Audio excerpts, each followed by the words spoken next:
Assalamualaikum warahmatullahi wabarakatuh. Perkenalkan, kami dari kelompok 7, saya Nikmatul Latifah, NIM 1961418, dan rekan saya Ferry Setiawahyuni, NIM 1961294. Kami dari kelas KS1B Manajemen Pemasaran 2019 dengan mata kuliah Manajemen Strategi yang diampu oleh Bu Ratna Dwi Jayanti SEMM. Di sini kami akan membahas materi tentang isu-isu manajemen sumber daya manusia.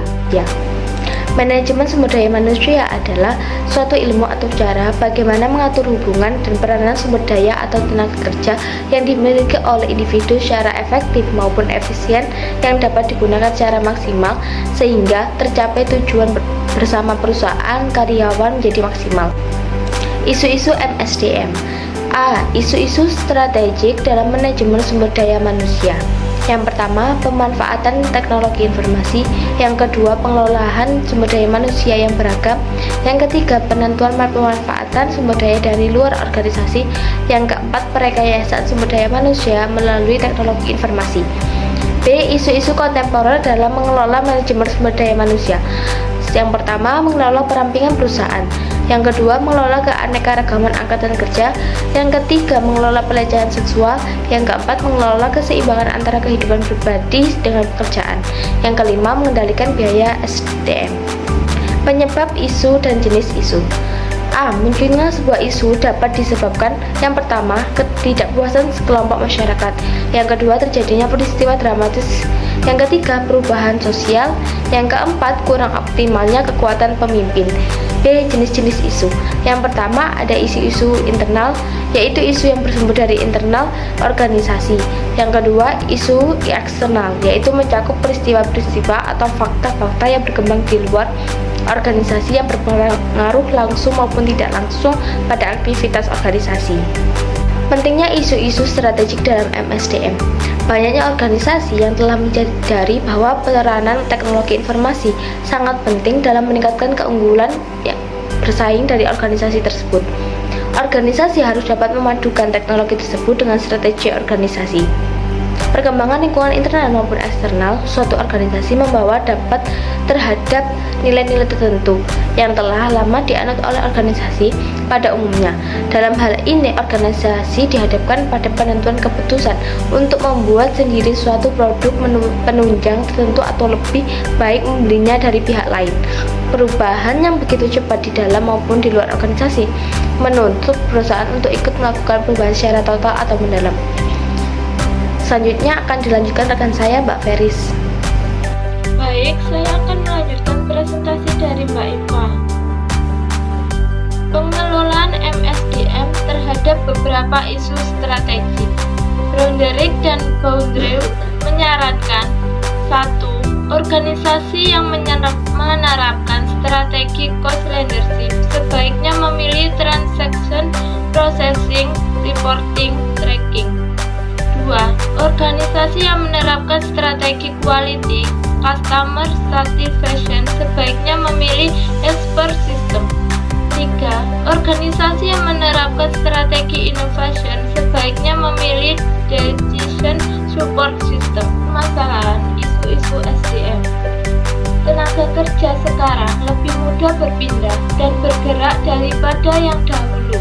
Dalam artian, ya sebenarnya mereka dapat bekerja di rumah, kafe, atau dimanapun ada koneksi internet yang stabil dan berkolaborasi tugas dengan rekan kerja lain melalui aplikasi chat seperti Google Hangout, Messenger, WhatsApp, dan lainnya.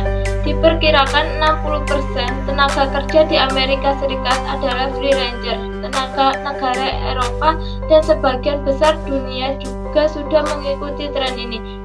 Perusahaan yang lebih kecil bisa bekerja dengan karyawan yang minim dengan tingkat efisiensi dan efektivitas yang tinggi terlepas dari tangan-tangan yang ada. Perusahaan besar dengan banyak karyawan bisa merekrut karyawan lepas untuk proyek-proyek khusus yang sangat ahli di bidangnya. Namun isu-isu pengenalan identitas, visi dan misi, kultur dan kerahasiaan data perusahaan yang menjadi tantangan. Analisis tentang kasus di atas. Tenaga kerja mudah dalam mengerjakan aktivitas pekerjaannya di perusahaan dengan cara menggunakan teknologi informasi yang semakin canggih.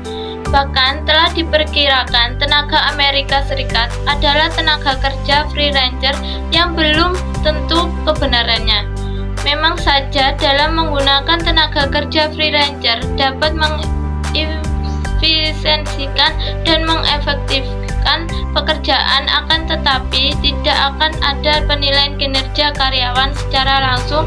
Dengan demikian, tidak akan terjadi peningkatan melalui evaluasi pekerjaan karyawan yang kedepannya akan lebih meningkatkan lagi visi dan misi atau pencapaian tujuan perusahaan. Serta atasan pun tidak akan mengetahui pegawai yang mempunyai kompetensi dan tingkat produktivitas yang tinggi. Sebaiknya perusahaan memberikan pelatihan kepada pegawai-pegawai di dalam perusahaan, karena dapat mengurangi ketergantungan untuk merekrut pegawai lepas yang memiliki keahlian tertentu dan dimilikinya. Jika perusahaan melatih dan memberikan pendidikan sesuai job yang diinginkan perusahaan, agar pegawai mampu melakukan pekerjaan sesuai dengan keahlian yang dibutuhkan perusahaan. Dengan demikian, tidak perlu merekrut karyawan freelancer yang hanya bisa merugikan perusahaan, terutama dalam kerahasiaan perusahaan yang menjadi permasalahan akan diketahui oleh orang banyak. Karena rahasia perusahaan menjadi kunci penting dalam meningkatkan kualitas suatu perusahaan melalui visi dan misi perusahaan. Sekian presentasi dari kelompok kami, kurang lebihnya kami mohon maaf. Wassalamualaikum warahmatullahi wabarakatuh.